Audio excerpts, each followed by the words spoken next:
सितंबर 24 RTP का आज का लास्ट सेशन होगा ये। अब जो भी रिमेनिंग क्वेश्चन है हम लोग कंप्लीट कर लेंगे।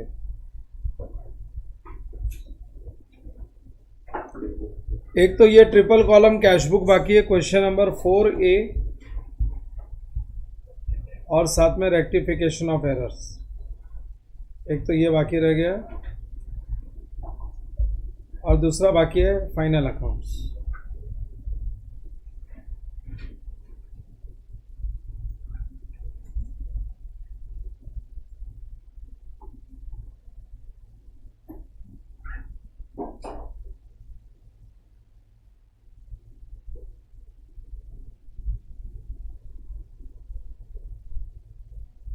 पहले फाइनल अकाउंट्स कंप्लीट कर लेते हैं। First will do final accounts.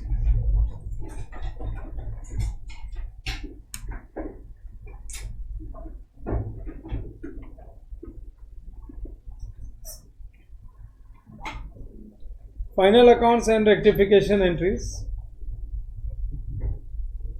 Following is the trial balance of Mr. Shekhar as on 31st March 24.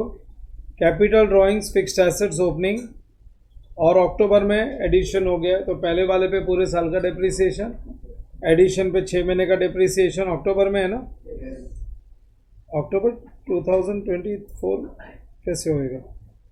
Trial balance भी मार्च 2024 है, 3 होएगा ना। फिर उसके बाद opening stock, purchasers, purchase return, sales return, debtors, creditors, expenses, fix deposit with bank, interest on FD, cash, suspense account. Suspense account पे या तो एडजस्टमेंट होगा, नहीं होगा तो लाइबिलिटी में लिख देंगे। Depreciation already charged, depreciation charge कर चुके हैं, लेकिन रेंट कितने मंथ्स का है? 17 मंथ्स। तो मार्च तक का रख देंगे, मार्च के आगे का निकाल देंगे, मार्च के आगे का प्रीपेड। इन्वेस्टमेंट्स हमने 1 अगस्त को परचेज किया, तो अगस्त से लेके मार्च तक कितना 8 मंथ्स हो गया क्या? अगस्त, सितंबर, अक्टूबर, नवंबर, दिसंबर, जैन, फेब, मार्च। सो 8 मंथ्स का इंटरेस्ट तो करंट ईयर में आना चाहिए, बराबर ना। तो इंटरेस्ट है क्या कहीं पे क्रेडिट में? इंटरेस्ट नहीं है, तो वो इंटरेस्ट रिसीवेबल है। तो एक तो इस पर डॉट डाल देते, ये एडजस्टमेंट है, और एक ये भी एडजस्टमेंट है। फिर उसके बाद bank balance, further what is given, adjustments. Stock on 31st March valued at 1 lakh, straight forward closing stock. Depreciation is provided eight 10% per annum on fixed assets purchased during the year. 10% per annum on fixed assets purchased during the year। तो एक depreciation already है ना अपने पास। Fixed assets 2 lakhs, 2 lakhs नहीं, 1,40,000 का 10% 14,000 है क्या? सो जो करंट ईयर में परचेज किया ना एडिशन, उस पर चार्ज नहीं किया, तो कर लेंगे हम लोग। उसके बाद a scrutiny of accounts revealed the following matters. अब ये थोड़ा सा लफड़े वाला है इनका एडजस्टमेंट। 1,40,000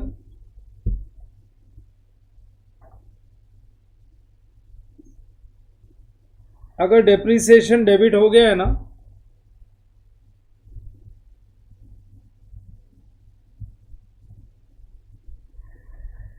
तो ये आफ्टर डेप्रीसिएशन हुआ, समझा कि नहीं? डेप्रीसिएशन अगर ट्रायल बैलेंस में दिख रहा है तो ये आफ्टर डेप्रीसिएशन हुआ। अगर ये 1,40,000 आफ्टर डेप्रीसिएशन हुआ तो बिफोर डेप्रीसिएशन 1,54,000 हुआ। समझा क्या? क्योंकि डेप्रीसिएशन डेबिट कर दिया, अगर डेप्रीसिएशन डेबिट कर दिया तो फिर ये फिगर आफ्टर डेप्रीसिएशन है। फिर उसके बाद और कितना अपने पास 2 lakhs ना, ये एडिशन है, इस पे डेप्रीसिएशन चार्ज हुआ नहीं है। So value is 3,40,000। फिर ये 2 lakhs का हम लोग 6 महीने का डेप्रीसिएशन चार्ज करेंगे, 10,000 हो गया। Outer column value is 3,30,000, value is 3,30,000। इस तरीके से होना चाहिए। अगर ये तरीके से नहीं किया तो इट इज नॉट करेक्ट। हाँ, 10% तो बराबर है ही नहीं ना, 10% तो है ही नहीं। तो वो might be on original cost. ये 1,54,000 is not the original cost, ये तो ओपनिंग बैलेंस बोला हुआ है। किसी के पास डाउनलोड किया हुआ है क्या ये? देखो ना, चेक करो ना, मेरे को फिर बहुत घुमाना पड़ता है वो बाजू। सॉल्यूशन में मेरे को खाली outer column of fixed assets बताओ। Outer column of fixed assets है किसी के पास आरटीपी?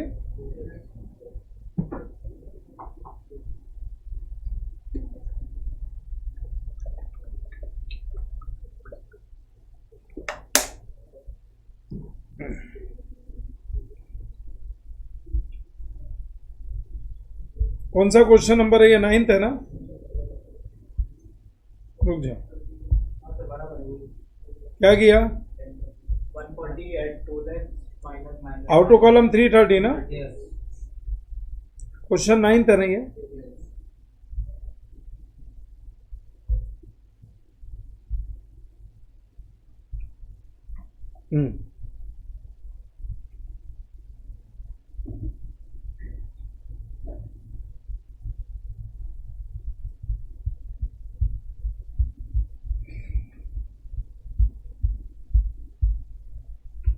ओरिजिनल कॉस्ट जो होगा ना, ओरिजिनल कॉस्ट नहीं है मेरे पास है, मेरे को नहीं मालूम क्या है वो, लेकिन ये होना ऐसा ही चाहिए, क्योंकि अगर डेप्रिसिएशन उन्होंने दे दिया अपने को तो it is already charge.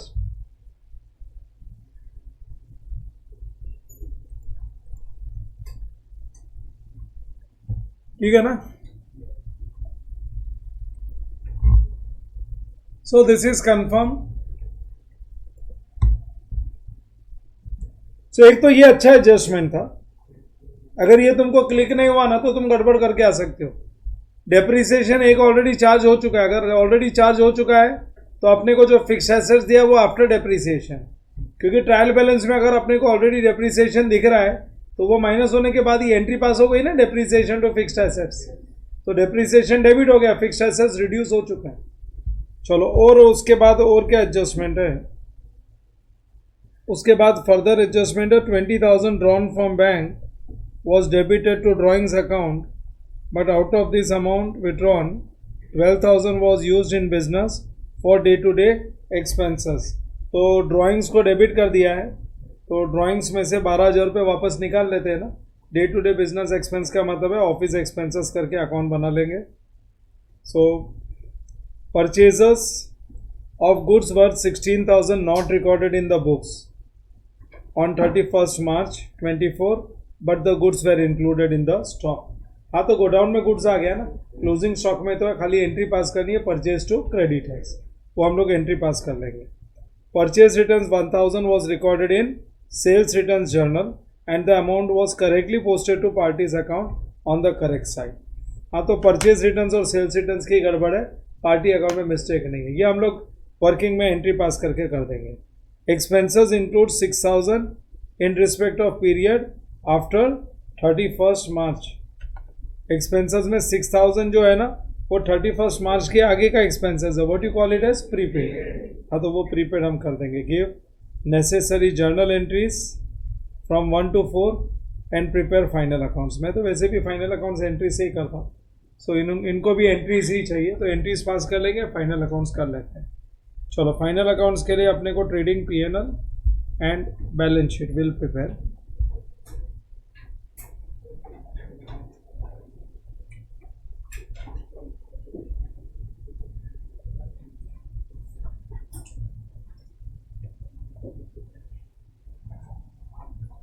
Trading profit and loss account for the year ended 31st March 2024.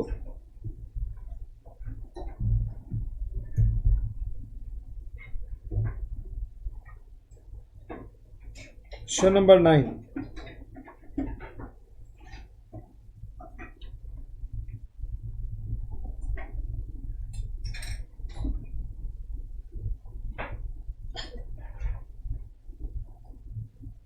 trading profit and loss account for the year ended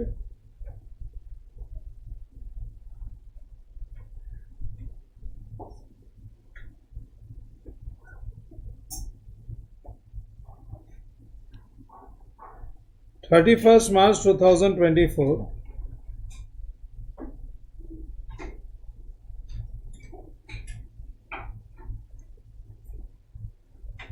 11 lines for trading portion or balance P&L.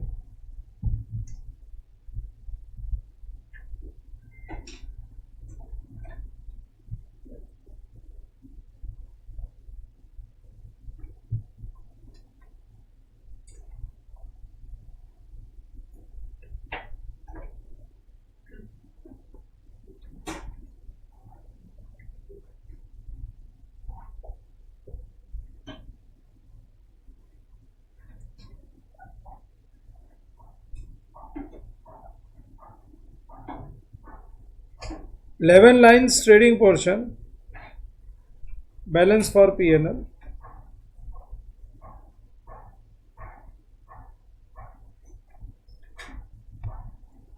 सामने के page पे balance sheet बना लो.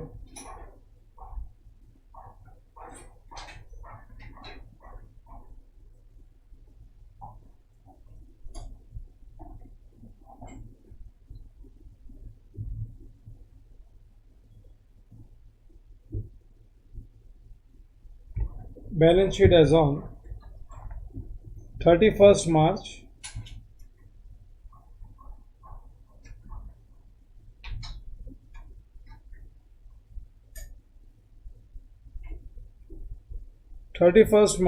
2024. एक 15 से 20 line की balance sheet बनाओ. 20 lines balance sheet is more than enough.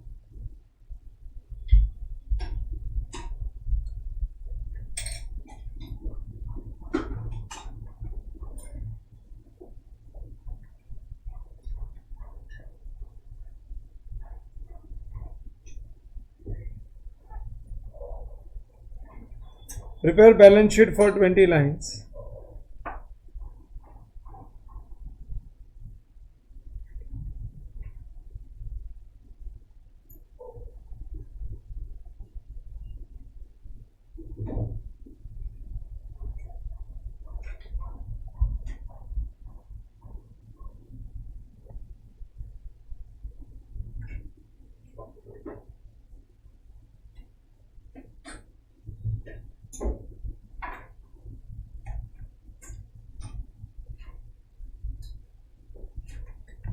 Liabilities rupees, assets rupees.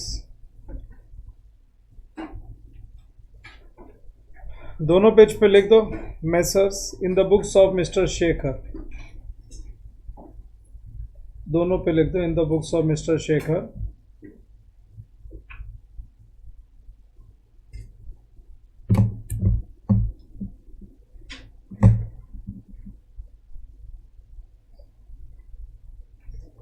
Last time valuation of goodwill, admission of partner दोनों कर लिया था ना.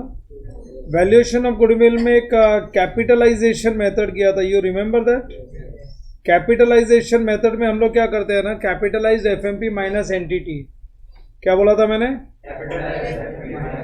And how you get capitalised FMP? FMP upon NRR percentage. FMP के हम लोगों को जो फ्यूचर मेंटेनेबल प्रॉफिट मिलता है ना, एनआरआर के रेट से उससे कैपिटल निकालते, रिवर्स जाते हैं.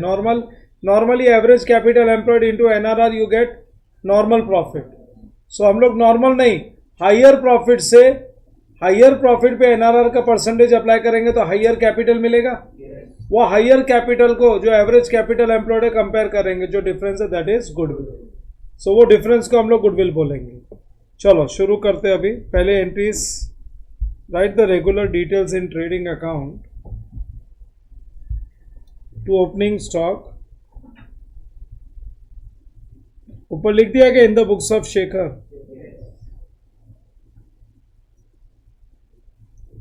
To purchase a single entry करते करते कैश क्रेडिट मत लिखते बैठ जाना. To purchasers minus returns. Single entry में लिखते हैं ना cash credit total minus returns.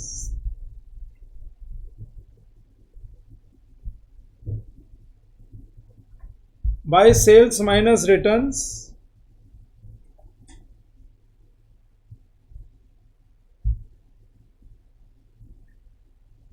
to gross profit carried down by gross profit brought down.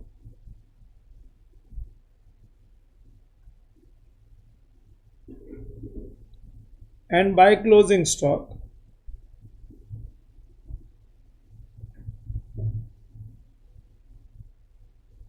By closing stock. Balance sheet के नीचे एडजस्टमेंट एंट्रीज,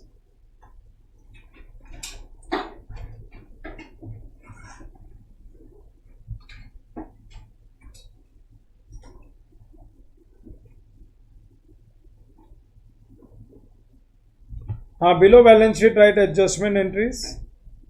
और एडजस्टमेंट एंट्रीज में उनको सब एडजस्टमेंट एंट्रीज नहीं चाहिए, उन्होंने अपने को 1 to 4 ही बोला हुआ है।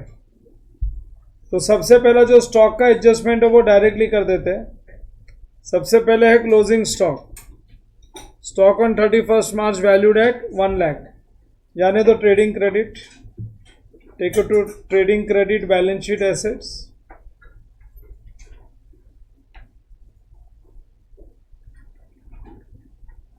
कुछ और मिस आउट हुआ है क्या अपना, एक्सेप्ट फाइनल अकाउंट्स, वो जो कैश बुक फाइनल अकाउंट्स, उसके अलावा और कुछ, और सब कर लिया ना। लिख दो क्लोजिंग स्टॉक, कितने का closing stock, 1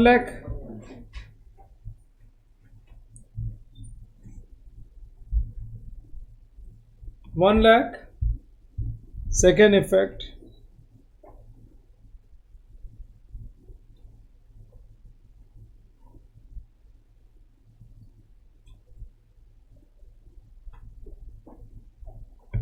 closing stock 1 lakh. Now depreciation is to be provided at the rate of 10% per annum on fixed assets. So इसकी भी एंट्री नहीं पास करनी है अपने को। एंट्री बोलो 1 से लेके 4 तक ही बोला है ना, तो हम लोग वही एंट्री पास करेंगे। डेप्रीसिएशन के लिए बैलेंस शीट में चले जाओ, बैलेंस शीट में राइट फिक्स्ड एसेट्स।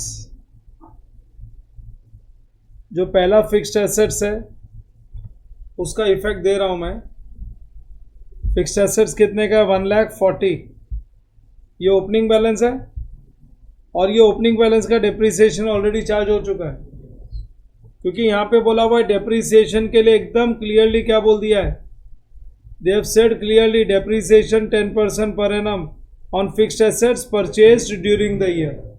और अपने पास ट्रायल बैलेंस में जो है वो जो ओपनिंग बैलेंस है ना उसका डेप्रीसिएशन है। सो ओपनिंग बैलेंस का डेप्रीसिएशन ऑलरेडी चार्ज हो चुका है। सो राइट डाउन ओपनिंग बैलेंस का अमाउंट कितना है, 1,40,000। So that you will write inner column. इस पे डेप्रीसिएशन ऑलरेडी चार्ज हो गया, ट्रायल बैलेंस में है अपने पास।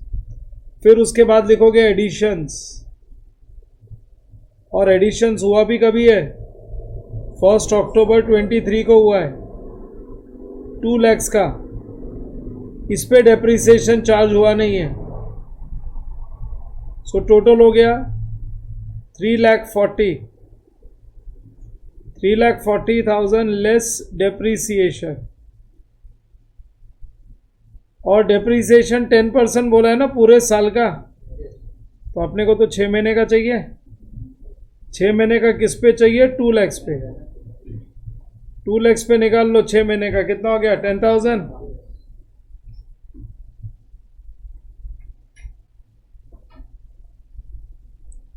$3,30,000।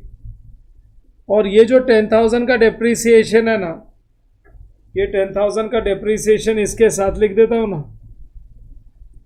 तो जब ये हम पोस्ट करेंगे तो साथ में ये भी आ जाएगा। समझ गया क्या? 14,000 का तो है, 10,000 का साथ में ऐड हो गया। सो मैं पोस्टिंग ट्रायल बैलेंस के साथ कर दूंगा। चलो अभी मेरे 2 एडजस्टमेंट्स वो हो गए जिनकी मेरे को एंट्रीज पास नहीं करनी थी। इसके अलावा अब एंट्रीज पास करनी है एडजस्टमेंट्स की। It is required in the problem. Problem में यहाँ पे दे दिया है 20,000 drawn from bank was debited to drawings account. Trial balance में जो ड्रॉइंग्स है ना उसमें ये 20,000 है ऑलरेडी। वैसे ट्रायल बैलेंस में ड्रॉइंग्स है कितने का, 70 में ये 20,000 है। सो 20,000 जो बैंक से निकाला तो ड्राइंग्स में डेबिट कर दिया, but out of this 12,000 was used in business for day to day expenses, तो ड्राइंग से निकाल लेते और डे टू डे एक्सपेंसेस में ट्रांसफर करते। कोई सन्ड्री एक्सपेंसेस है क्या अपने पास?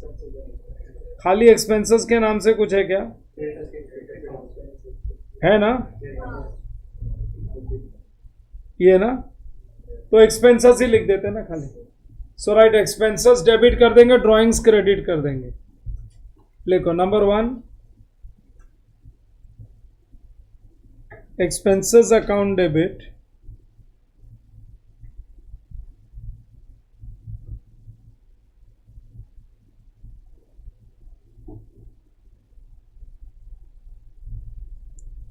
to drawings account, expenses to drawings 20,000 में से कितना? 12,000, 12,000।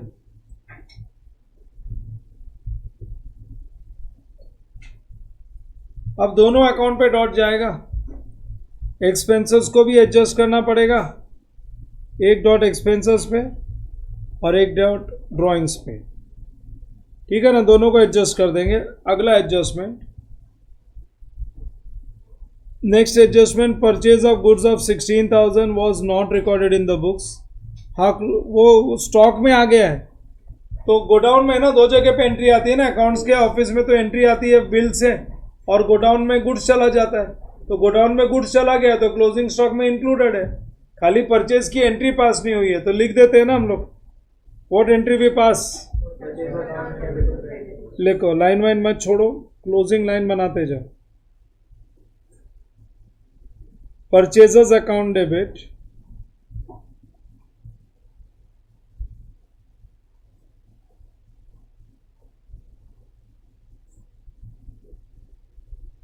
Purchasers account debit to creditors account,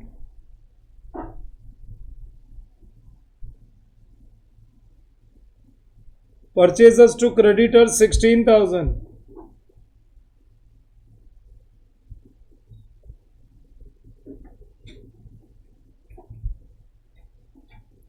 number 3, purchase returns of 1,000। अरे परचेज रिटर्न्स की एंट्री आती है creditors to purchase returns, creditors to purchase returns was recorded in what? Sales returns की entry आती है सेल्स रिटर्न्स टू डेटर्स ना, but sales returns में debit कर दिया, was recorded in sales returns, but amount was correctly posted to party's account on the correct side. मतलब wrong entry में कुछ क्रेडिट हुआ ही नहीं ना, सेल्स रिटर्न्स भी डेबिट है और क्रेडिटर्स भी डेबिट है, समझा कि नहीं? तो मेरी जो करेक्ट एंट्री क्या है? Creditors to purchase returns. Wrong entry, sales returns debit, creditors भी डेबिट, दोनों उल्टा करें, to sales returns and to creditors. कौन सा अकाउंट कैंसिल हो गया? क्रेडिटर्स गया, और फाइनली एंट्री क्या बन गई अपनी? क्या बोल रहे हो? डिफरेंस भी है क्या?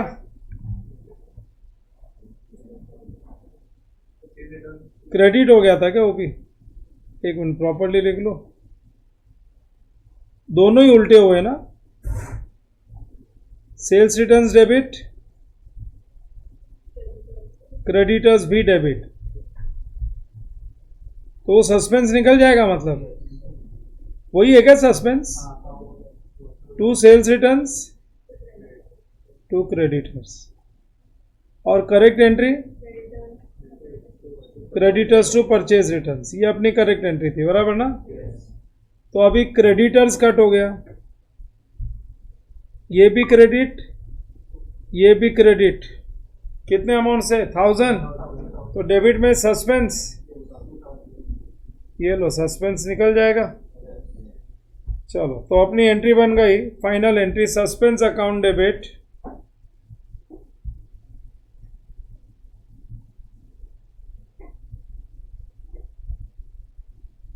2,000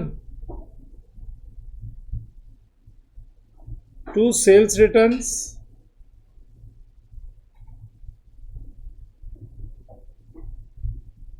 and 2 purchase returns.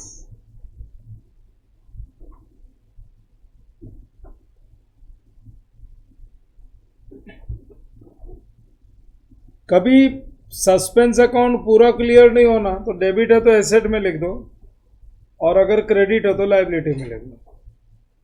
अब लास्ट ट्रांजैक्शन, वो तो प्रीपेमेंट का था ना। एक्सपेंसेस में कितना है? 6000।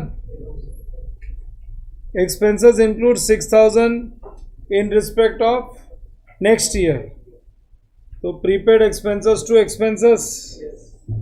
इसके अलावा हिडन एडजस्टमेंट्स भी थे, उसकी एंट्रीज नहीं पूछी है, वो हम डायरेक्ट कर देंगे।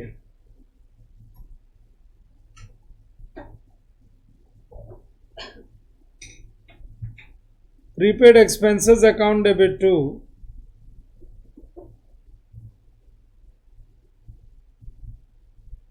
Expenses account 6000।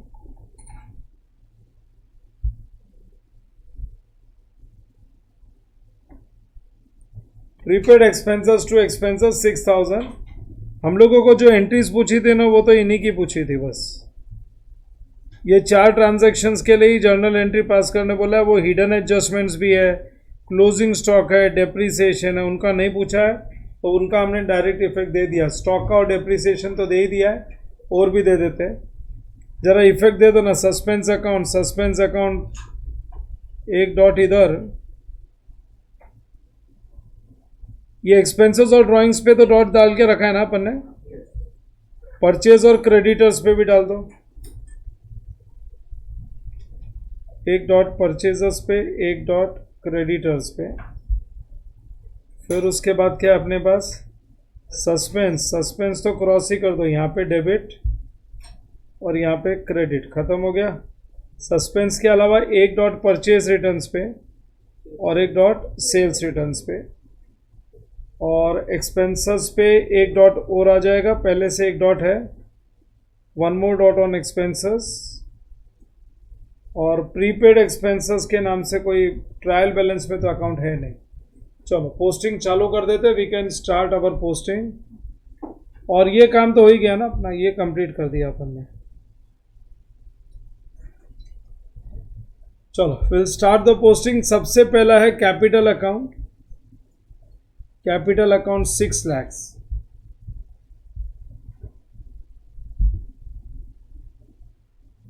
Capital account 6 lakhs।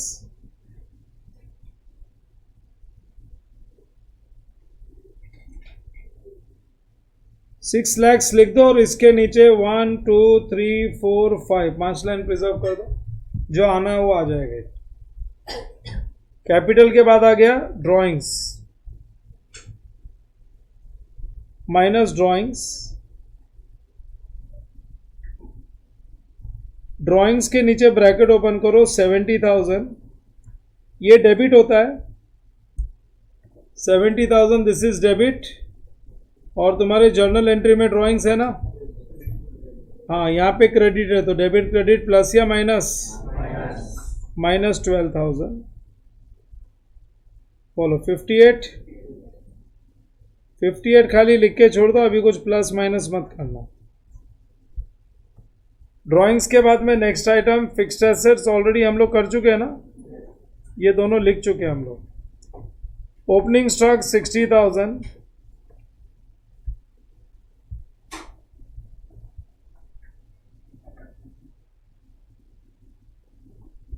हाँ परचेजर्स, पहले परचेजर्स लिख दो 16 lakhs, इसके साथ डॉट भी है ना।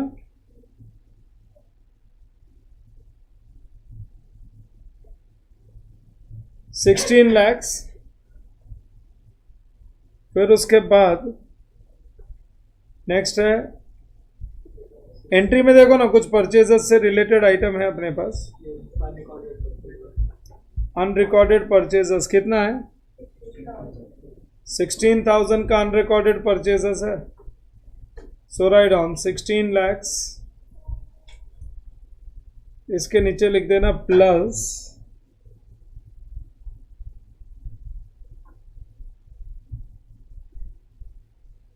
अनरिकॉर्डेड परचेजेस 16,000 हो गया। उसके बाद क्या है, परचेज रिटर्न से डॉट है ना, तो परचेज रिटर्न्स को ब्रैकेट में लिखना 69,000 और डॉट को एडजस्ट कर देंगे। यहाँ पे क्रेडिट है, माइनस किया है ना, यहाँ पे क्रेडिट है और एंट्री में भी शायद क्रेडिट ही है, क्रेडिट क्रेडिट ऐड हो जाएगा। क्रॉस कर दो, 1000 प्लस करो, प्लस 1000, दैट गिव्स अस 70,000। 70,000 ठीक है ना, टोटल सब बाद में करेंगे, अभी मत करो। फिर उसके बाद में नेक्स्ट क्या आ गया, सेल्स। सेल्स पे तो कोई डॉट नहीं ना, तो लिख दो 22 lakhs और सेल्स रिटर्न्स पे डॉट है, मैं ब्रैकेट ओपन कर रहा हूं। 99,000 यहां पे डेबिट है, 99,000 डेबिट, बराबर ना। और एंट्री में क्या है, क्रेडिट है क्या, एंट्री में क्रेडिट है, क्रॉस कर दो तो डेबिट क्रेडिट लेस हो जाएगा, माइनस 1,000 रुपीज।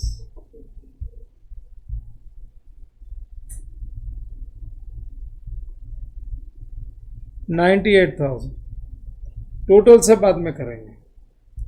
परचेजेस हो गया, सेल्स हो गया, यहां तक कंप्लीट। डेटर्स कोई एडजस्टमेंट नहीं है इससे related, balance sheet asset side में जाने दो। डेटर्स 2,50,000,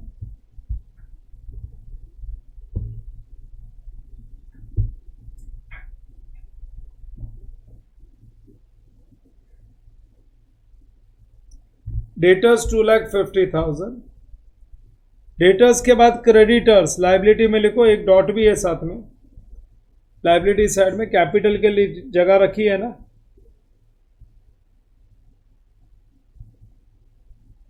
क्रेडिटर्स 2,20,000 इनर कॉलम, और तुम्हारे पास एंट्री में भी क्रेडिट ही है, एंट्री में भी क्रेडिट है, तो क्रेडिट क्रेडिट ऐड कर देंगे, अनरिकॉर्डेड प्लस अनरिकॉर्डेड परचेजेस, कितना है, 16,000, सो 2,36,000। क्रेडिटर्स के बाद नेक्स्ट आइटम एक्सपेंसेस। एक्सपेंसेस के साथ तो एडजस्टमेंट है, लिखो पीएनएल में चले जाओ, टू एक्सपेंसेस,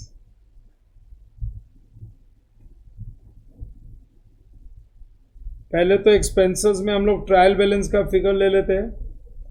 50,000 है ट्रायल बैलेंस का, 50,000। अभी एंट्री में एक बार डेबिट हुआ है, पहले डेबिट 12,000,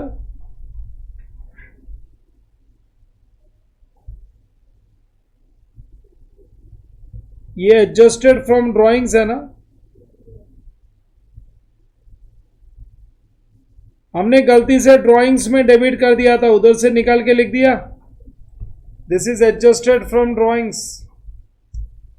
और एक और है अपने पास, ये प्रीपेमेंट है, यहां पे एक्सपेंस क्रेडिट है ना, तो ये प्रीपेड है, निकाल दो, माइनस,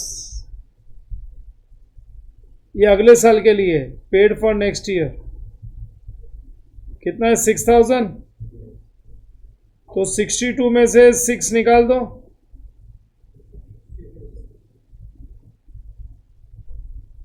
56,000 हो गया एक्सपेंसेस। तुम लोग पीछे क्रॉस कर रहे हो क्या, नहीं? हाँ, फिर उसके बाद नेक्स्ट है ट्रायल बैलेंस में एक्सपेंसेस, ये लो यहां तक हो गया complete.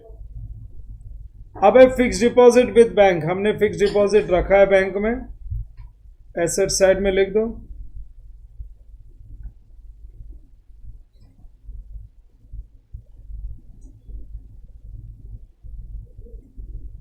Fix deposit with bank 2 lakhs, 2 lakhs।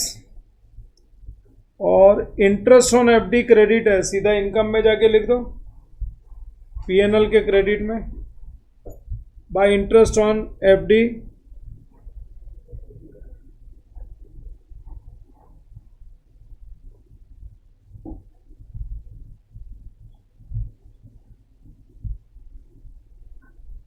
$20,000।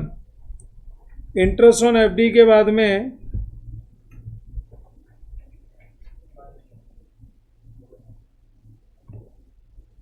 Trial balance tallied है क्या, चेक कर लो ना। ओवरड्राफ्ट लिखने के पहले ट्रायल बैलेंस टैलीड है क्या?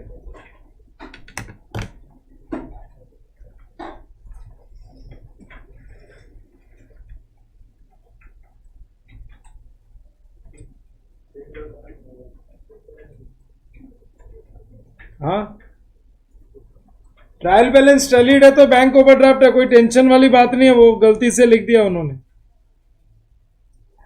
ट्रायल बैलेंस बराबर मैच हो रही है ना? हाँ, तो जाने तो बैलेंस शीट लायबिलिटी साइड में बैंक ओवरड्राफ्ट।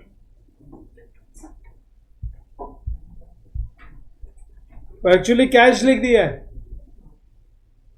कैश या तो पॉकेट में होता है या नहीं होता है, ऐसा नहीं है, दिख रहा नहीं है, तो वो क्रेडिट नहीं हो सकता। तो क्रेडिट है, इसका मतलब है बैंक ओवरड्राफ्ट है।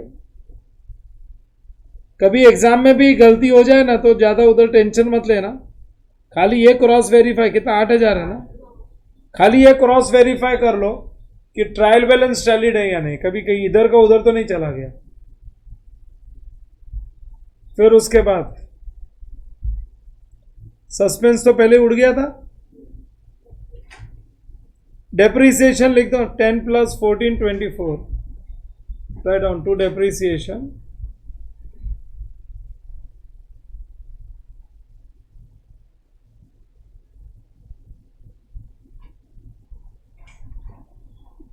$10,000 + 14,000,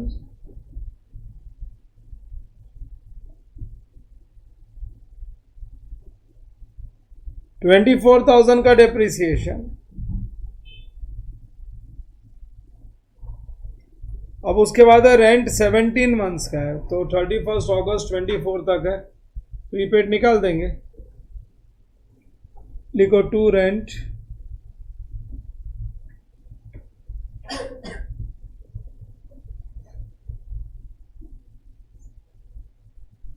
to rent minus prepaid rent 17,000,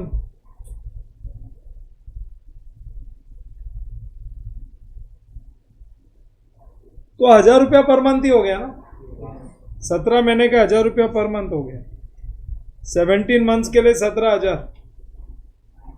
तो अप्रैल, मई, जून, जुलाई एंड अगस्त 5,000 निकाल दो इसमें से, 5,000।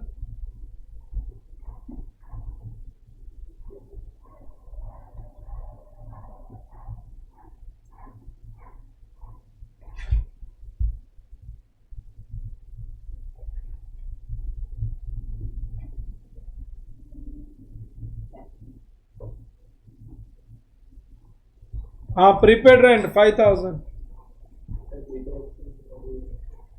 क्या हो गया? उसका सेकेंड इफेक्ट आ जाएगा ना उधर से, वो अलग है ना, वो तो नाम के साथ है, वो बिना नाम का है,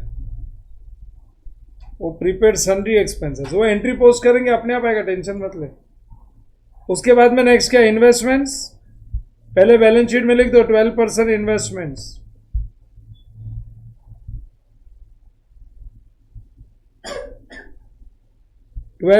इन्वेस्टमेंट्स।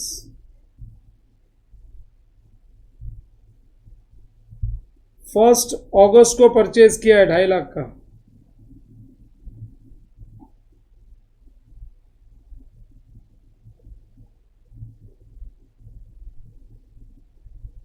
तो इंटरेस्ट तो 1 रुपए का भी मिला ही नहीं ना, तो 8 महीने का इंटरेस्ट रिसीवेबल हो गया, 2,50,000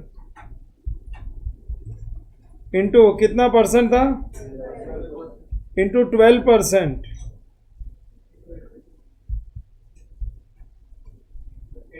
into 8/12,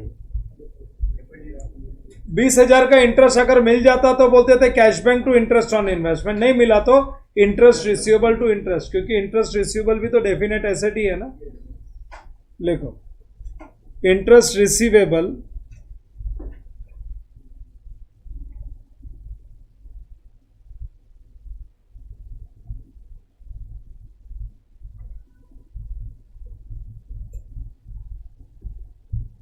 to interest on investments, so interest on investments आ जाएगा पीएनएल के क्रेडिट में, और इसके नीचे वर्किंग शो करो 2,50,000 इंटू 12% अगस्त से लेके मार्च तक 8 months. So how we get this 20,000, ये हमने वर्कआउट करके शो कर दिया। इंटरेस्ट ऑन इन्वेस्टमेंट्स के बाद में एक क्या बच गया, बैंक बैलेंस, डेबिट साइड में लिख दो। कोई एंट्री में बैंक तो नहीं है ना, सो लिख दो bank balance.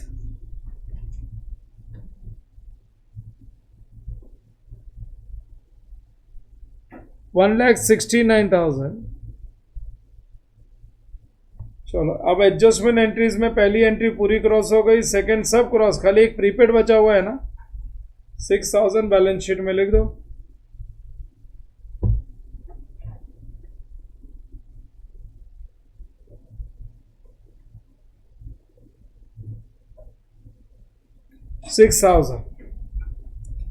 All adjustments completed, trial balance के भी एडजस्टमेंट, हिडन एडजस्टमेंट सब कर दिया अपन ने।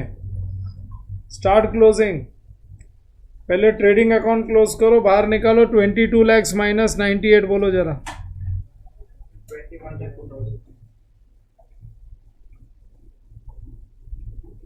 ये बाहर निकालो,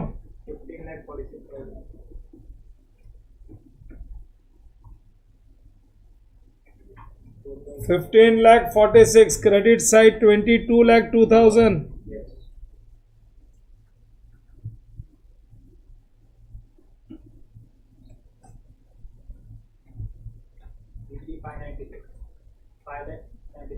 $5,96,000 का जीपी।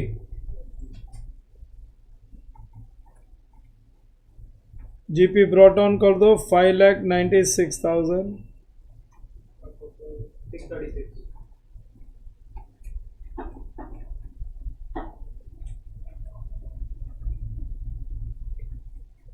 क्या क्रेडिट साइड का टोटल 6,36,000।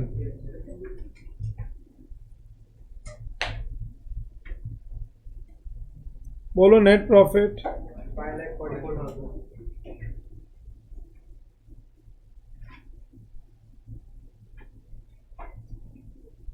टू नेट प्रॉफिट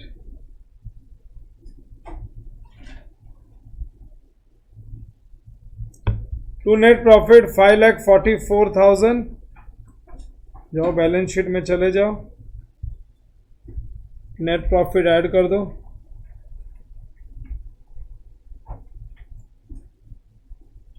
कितना बोला, 5,44,000। बाहर निकालो, 10,86,000।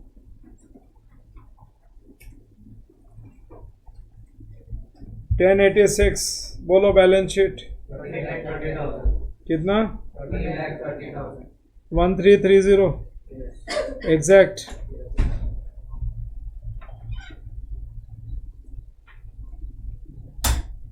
$13,30,000।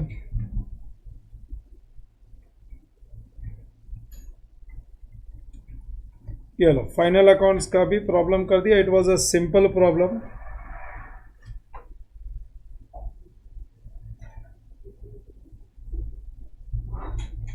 क्या शेखर है? Even final accounts problem is done.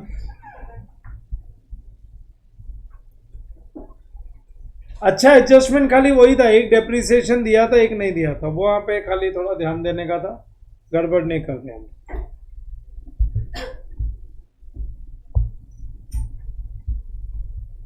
So question number 9 is also done. ये क्वेश्चन 9 पेंडिंग था, ये भी कर दिया अपन ने।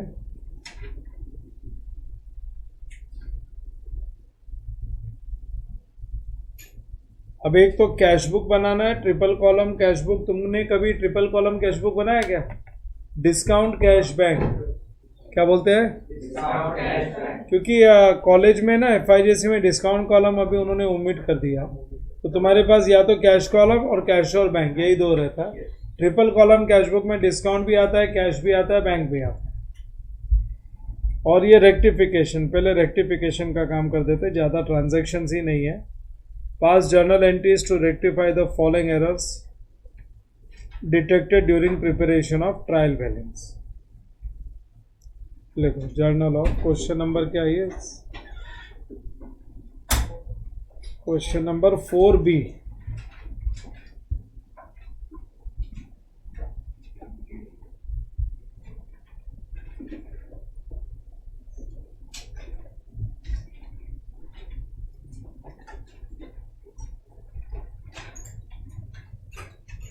Journal of Messrs.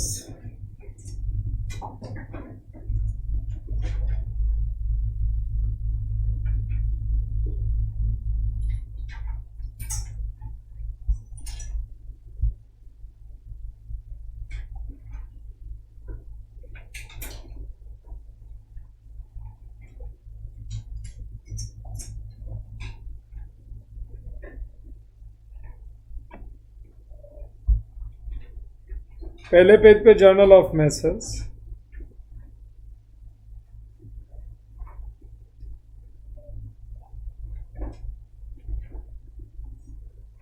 सामने वाले पेज पे working.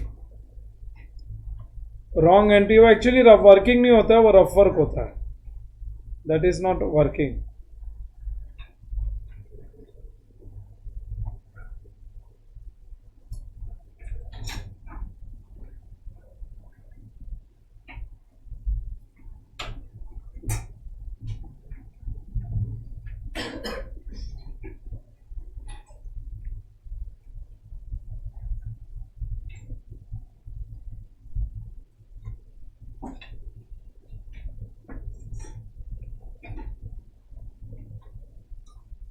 Wrong entry, reverse entry.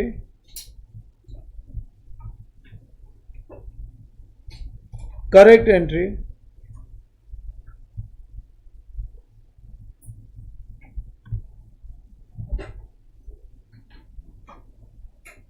एकदम सिंपल सा क्वेश्चन है, कोई इसमें डिफिकल्ट कुछ नहीं है।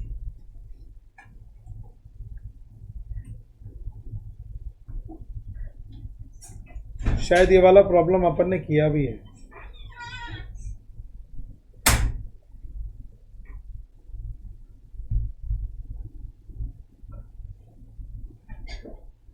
ये वाला प्रॉब्लम अपन ने किया हुआ है।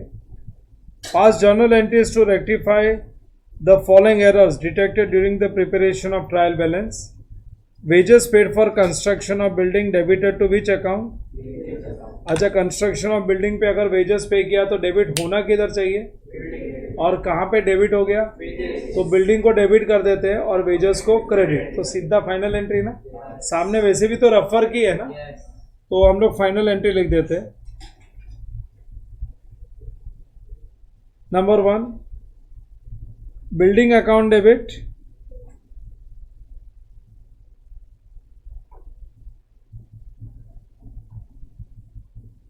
टू वेजेस,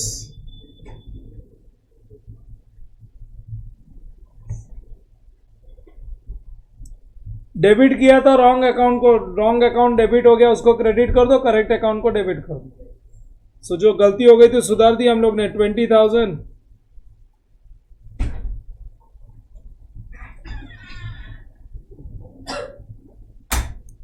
20,000 नरेशन लिख दो। बीइंग, एग्जाम में तो नरेशन भी चाहिए। Being wages paid for construction of building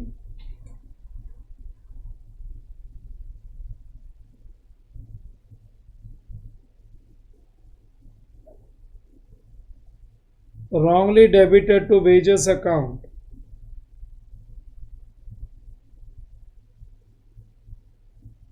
now rectified.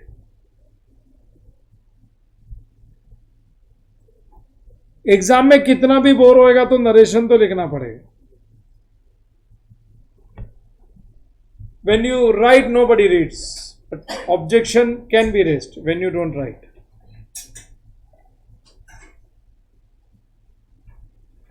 Credit sale of goods to Ramesh, तो एंट्री आनी चाहिए. Credit sale of goods to Ramesh, क्या एंट्री आनी चाहिए? Ramesh to sales has been wrongly passed through which book? जमेला. Purchase book में लिख दिया तो एंट्री क्या पास हो गई? Purchase account debit to Ramesh. Wrong reverse correct से ही करते बेटर. रमेश रमेश होएगा ना गड़बड़. बोलो पहले क्यों रमेश अकाउंट के लिए बोला है क्या कुछ? पहले करेक्ट एंट्री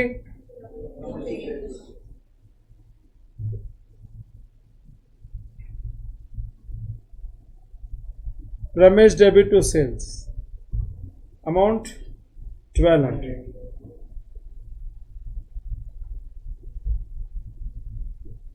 अगर बुक में ही लिख दिया तो दोनों ही अकाउंट रॉन्ग हो जाएगा ना. अरे खाली परचेज अकाउंट में थोड़ी पोस्ट किया रॉन्ग, बुक में ही लिख दिया. बुक में लिख दिया तो परचेज भी रॉन्ग, रमेश भी रॉन्ग, मतलब दोनों डेबिट क्रेडिट दोनों ही रॉन्ग हो गया. एंट्री बन गई purchase account debit to Ramesh.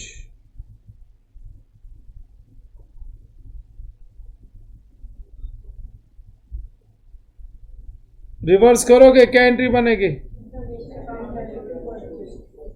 Ramesh debit to purchasers.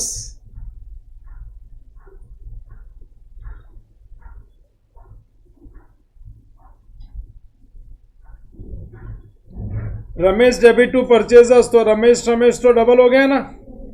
Ramesh account debit 2400.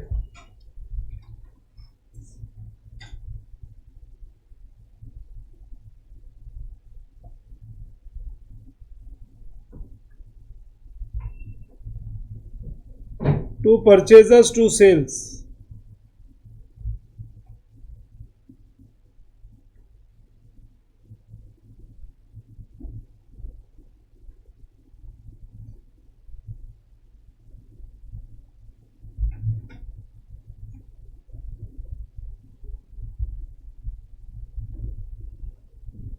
Being credit sales wrongly passed through purchase book.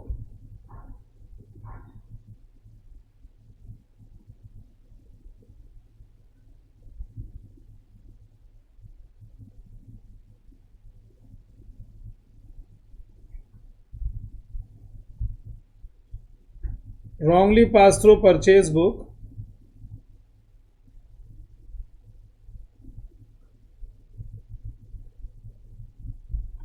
Now rectified.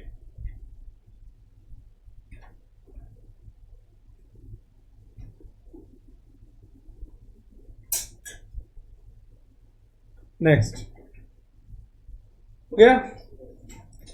An amount of 200 due from Mahesh चंद, देना है पैसा अपने को. Which had been written off as bad debt in the previous year. तो previous year में वो bad debts की entry pass कर चुके थे. Was unexpectedly recovered, तो bad debts recovery है. तो bad debts recovery के लिए एंट्री आनी चाहिए cash account debit to bad debts recovery has been posted to Mahesh Chand account. मतलब instead of cash bank to bad debts recovered कौन सा अकाउंट? महेश चंद. तो महेश चंद जो क्रेडिट हो गया उसको डेबिट कर देते हैं और जो करेक्ट अकाउंट क्रेडिट होना चाहिए उसको क्रेडिट कर देंगे. Direct entry Mahesh Chand account debit to bad debts recovered. लिख दो. ये नाम से मेरे को याद आ रहा है अपन ने किया होगा.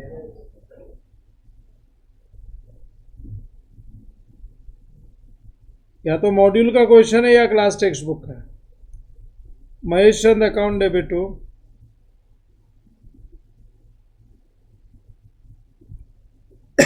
bad debts recovered account.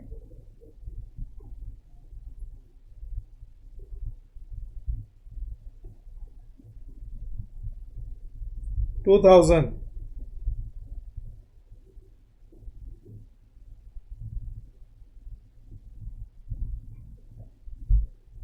Being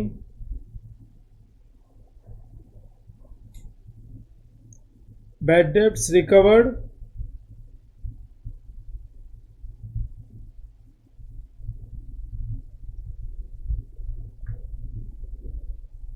wrongly credited to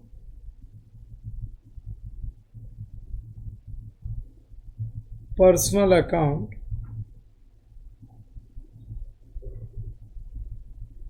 now rectified.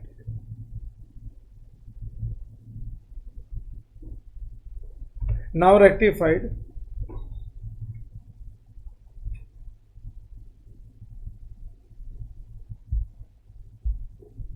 Number 4. Goods cost 15,000, selling price 16,000. Distributed as free samples were not recorded anywhere. तो रिकॉर्ड कर लेते हैं ना.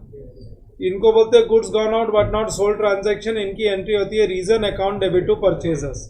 फ्री सैंपल का मतलब तो एडवर्टीजमेंट टू परचेजर्स. और गुड्स बेचा है क्या नहीं बेचा? बेचते तो ही सेलिंग प्राइस होता है, बेचा थोड़ी है. So goods gone out but not sold transaction, always entry is reason account debit to purchase at cost price. Reason account debit to purchase at Cost price. So cost price कितना है? 15,000. Not recorded बोला है ना, so complete omission है ये.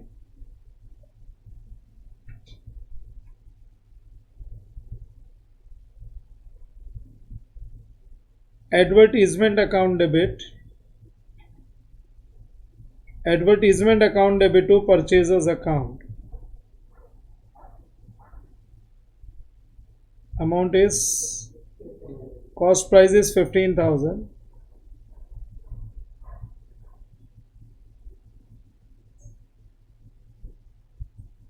Being goods distributed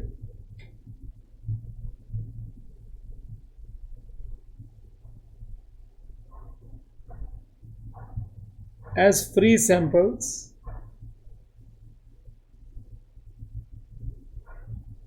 recorded. Being goods distributed as free samples recorded. Last transaction. Goods worth 1500 written by Ritu have not been recorded anywhere. Written by Ritu का मतलब ये तो sales returns entry will be error of omission है. Sales returns account debit to Ritu account.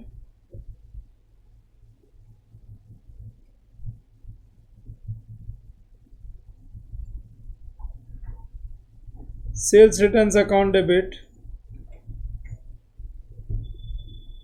to Ritu, bracket में लिखना debtor.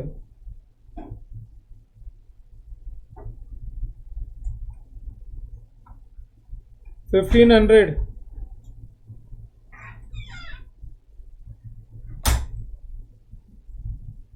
being sales returns recorded.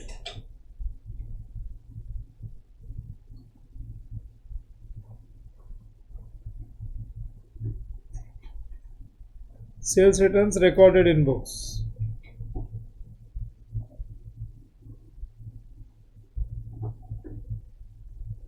Being sales returns recorded in books. Okay. चलो all transactions done. अब एक last problem बच गया है cash book का, वो भी कर लेते हैं.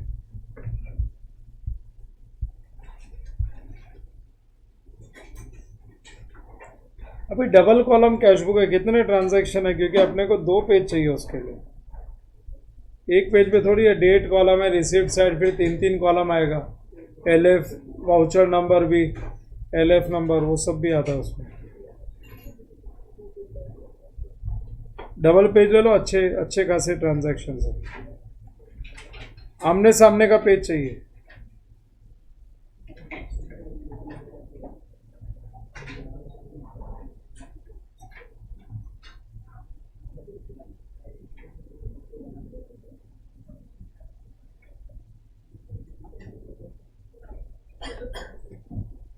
याद रखना, cash book is a journal as well as a laser.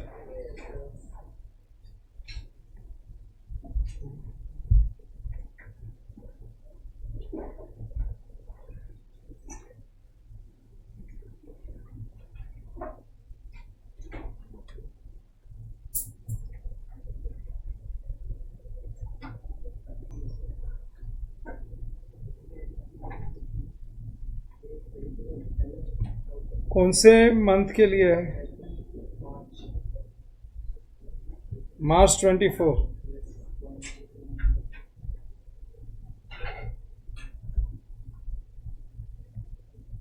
Right, question number 4A.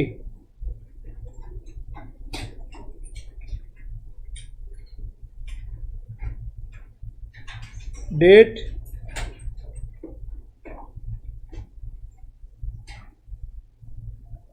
receipt side,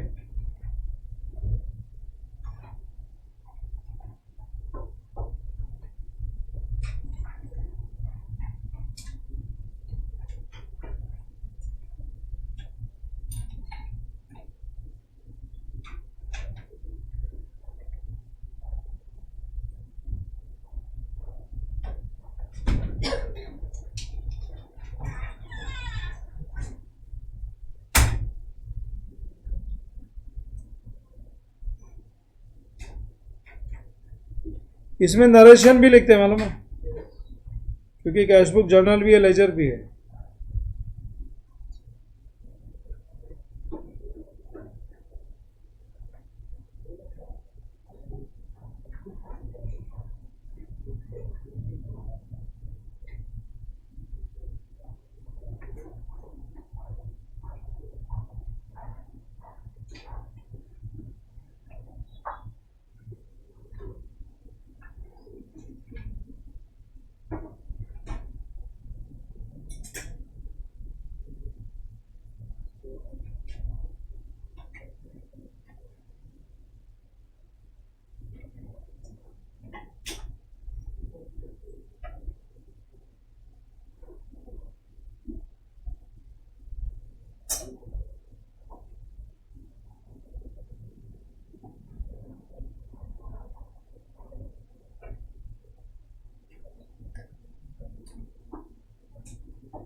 payment side,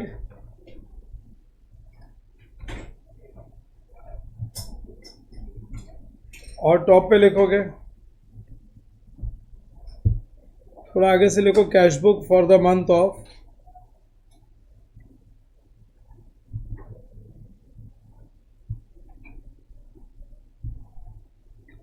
दोनों पेज पे हेडिंग जाना चाहिए, फॉर द मंथ ऑफ मार्च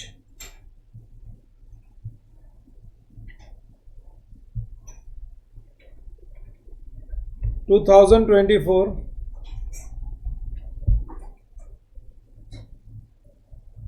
एक आएगा LF, एक आएगा voucher number.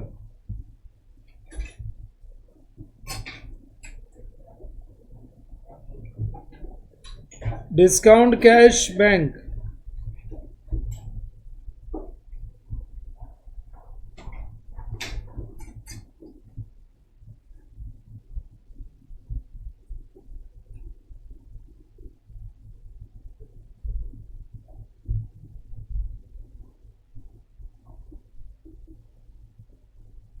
Discount cash bank.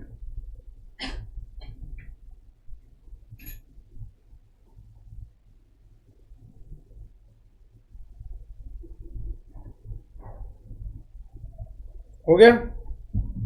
Are you all ready?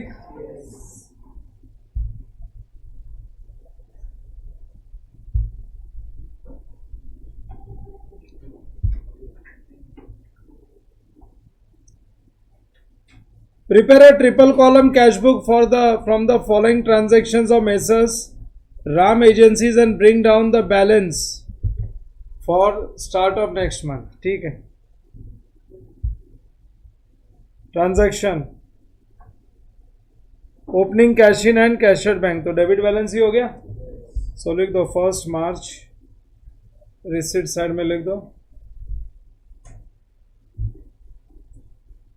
1 मार्च 24 to balance brought down.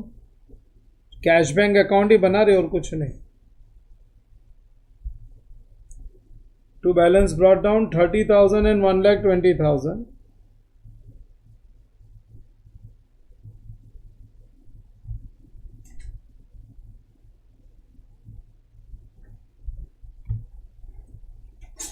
Paid into bank contra हो गया.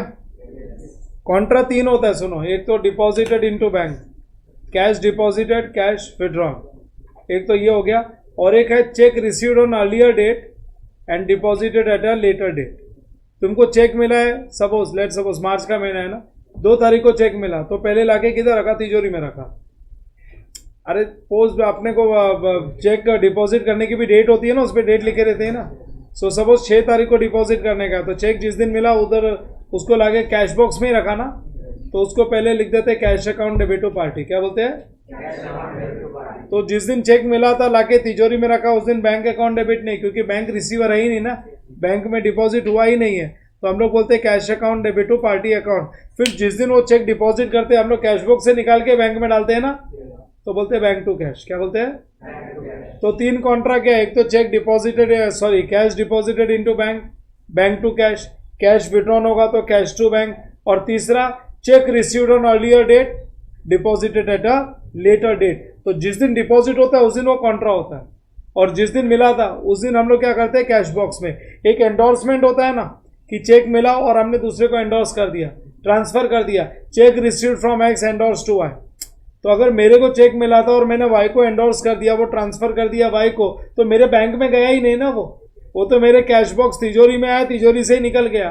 तो उसके लिए भी बैंक अकाउंट डेबिट नहीं बोलने का, cash account debit to X and Y to cash, Y to. Have you got it? चलो लिखो पेड इनटू बैंक, तो पेड इनटू बैंक तो कॉन्ट्रा हो गया, कितना? 10,000। 2 मार्च दोनों साइड लिखने का। अभी नरेशन छोड़ो ना, 2 मार्च झमेले वाला काम है सच में। 2 मार्च, ठीक है, क्योंकि एग्जाम में 4 मार्क का आएगा, छोटे से 3-4 ट्रांजेक्शन आएंगे, उसमें लिख देना नरेशन, जो नॉर्मली नरेशन लिखते हैं ना वो पर्टिकुलर्स में लिख देना। हाँ, चेक डिपो क्या पेड इनटू बैंक बोला है ना, क्या एंट्री पास करेंगे? Bank to cash. कितना अमाउंट है? 10,000। सो बैंक में डेबिट कर दो, ये रिसीट साइड है ना, बैंक में डेबिट कर दो 10,000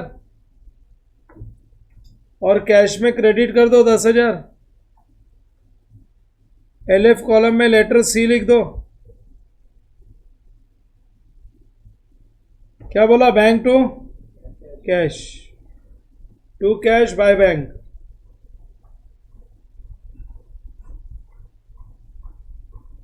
टू कैश बाय बैंक हो गया।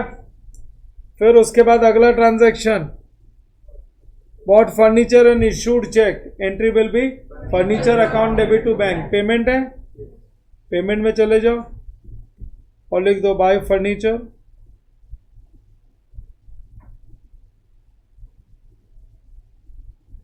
in the column of bank 15,000 और डेट लिख दो 5th मार्च।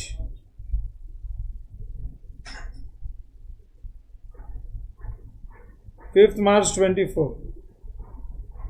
फिर उसके बाद में है purchase goods for cash, simple क्या एंट्री आएगा? Purchase account debit to cash. Payment side में चले जाओ, 8th मार्च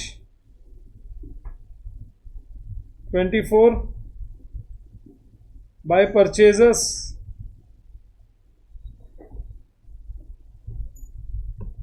अमाउंट लिख दो 5,000 in the column of cash.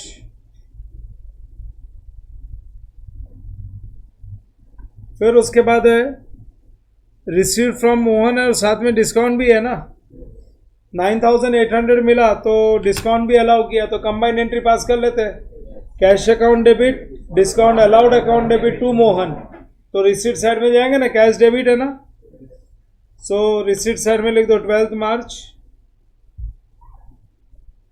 March to Mohan,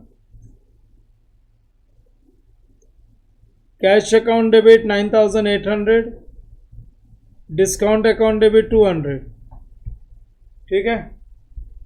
फिर उसके बाद है कैश सेल्स, कैश सेल्स की एंट्री, तो कैश के डेबिट में लिख दो 2 sales 14th, 2 sales in the column of cash 50,000 50,000 being good sold for cash. यही दोनों बार नरेशन लिखते जाने का है, उसके नीचे एग्जाम में लिख देना। एग्जाम में तो मैं बोला ना, कितना भी तुमको बोर होएगा लिखना जरूरी है। Paid to Lata by cheque, और डिस्काउंट कितने का मिला? 500. तो ये डिसऑनर करने की तैयारी होगी मेरे को लगता है आगे। तो पेमेंट साइड में चले जाओ, बाय लता 16th मार्च 24।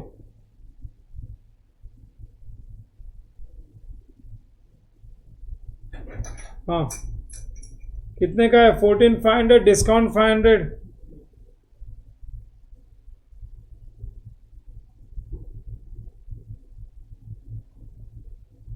$14,500 और डिस्काउंट 500 हो गया। फिर उसके बाद आ गया और एक आ गया पेड इनटू बैंक, तो कॉन्ट्रा आ गया ना, क्या एंट्री पास करना है?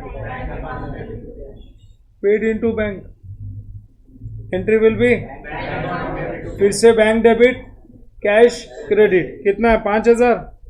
19 तारीख को bank debit cash credit 5,000। 19th मार्च, पहले भी डिपॉजिट ही किया था। लेटर सी,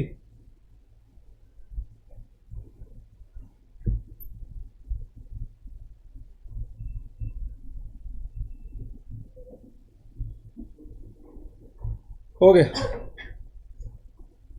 अब बोलते हैं withdrawn from bank for private expense, मतलब ड्रॉइंग्स हुआ ना, तो विड्रॉन तो पेमेंट ही होएगा। पेमेंट साइड में जाके लिख दो 23rd को, payment side 23rd March bye drawings.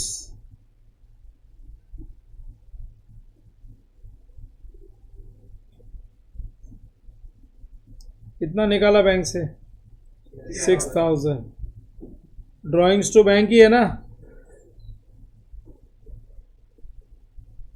Received cheque from Gupta allowed discount, तो रिसीट्स में चले जाओ टू गुप्ता अकाउंट 24 तारीख। 24th March two Gupta.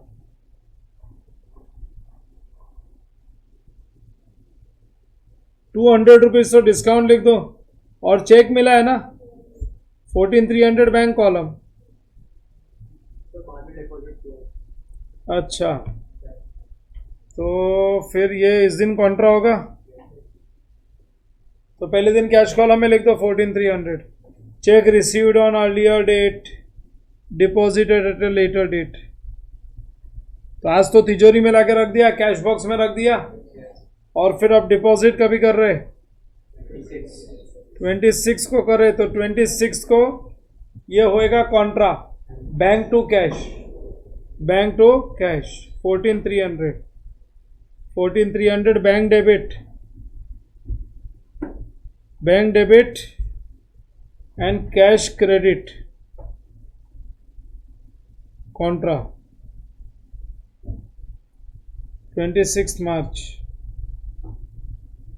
Bank debit 26 March to cash by bank.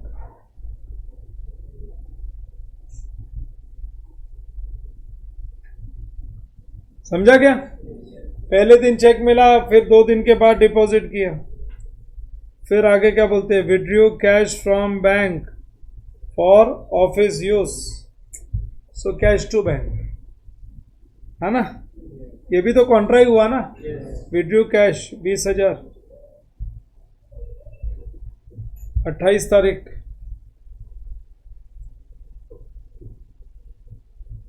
अब कैश डेबिट होगा, कैश डेबिट टू बैंक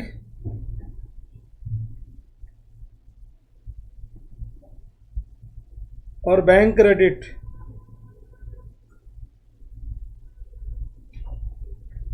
28 तारीख।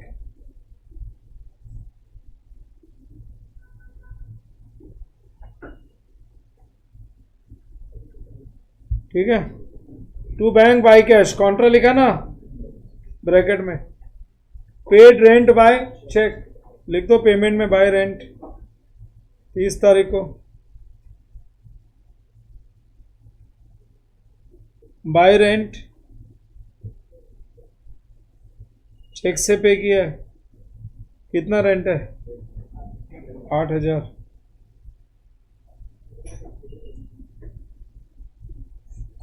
चलो काम करो, क्रेडिट साइड में ना 2 लाइन खाली रख दो।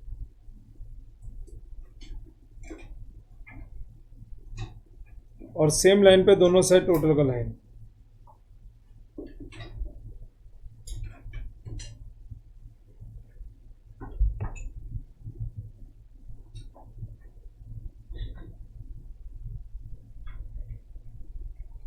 डिस्काउंट कॉलम है ना, डिस्काउंट कॉलम ये सीधा डिस्काउंट अकाउंट में जाता है। डेबिट वाला डिस्काउंट अलाउड में, वही सब्सिडरी बुक्स वाला रूल। इसको बैलेंस नहीं करते, लेजर नहीं हो। 400 रुपया डेबिट का टोटल डेबिट में लिख दो।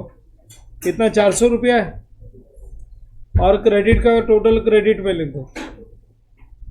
डेबिट है ना, डिस्काउंट अलाउड में जाएगा सीधा। टोटल जाएगा डिस्काउंट अलाउड में। जैसे सब्सिडरी बुक्स में जाता था ना एंड ऑफ द मंथ में, परचेज अकाउंट, परचेज का टोटल जो है परचेज अकाउंट में जाता था।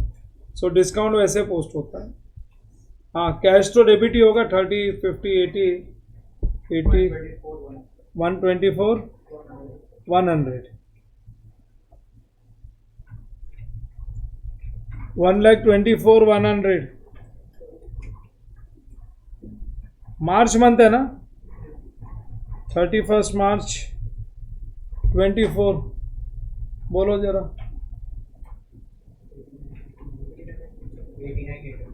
89,800। 89,800 जरा बैंक का चेक करो तो। डेबिट जाता है क्रेडिट जाता है? डेबिट कितना हो गया? 149,300। एक्चुअली अच्छा हो गया, कैश बुक भी एक बार हो गया, नहीं तो तुम तो FIDC के बाद कभी किया ही नहीं होगा। 149,300 डिफरेंस बोलो। 85,800।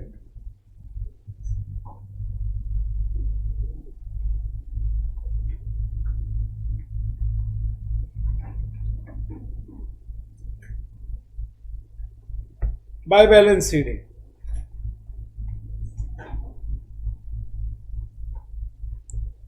ये लो, बन गया कैश बुक। सो इस तरीके से हम लोगों को एग्जाम के लिए कैश बुक भी कभी कभी सब्सिडरी बुक्स में ये कैश बुक देते हैं, कभी कभी अपने को सब्सिडरी बुक्स देते हैं। परचेज बुक खाली क्रेडिट परचेज ऑफ गुड्स लिखना है। Sales book only credit sales of goods, ना तो क्रेडिट सेल्स ऑफ एसेट्स, ना cash sales of goods, only credit sales of goods. और परचेज रिटर्न, सेल्स रिटर्न्स में भी only credit transactions of returns. So कभी कभी 2-2, 4 ट्रांजैक्शन, 3 या 4 transaction देते, जो क्वेश्चन 1 आता है ना 20 मार्क्स का, उसमें वो लोग पूछ लेते हैं। तो इससे अपना ना सितंबर 24 complete RTP we have done. RTP अपना कंप्लीट हो जाता है।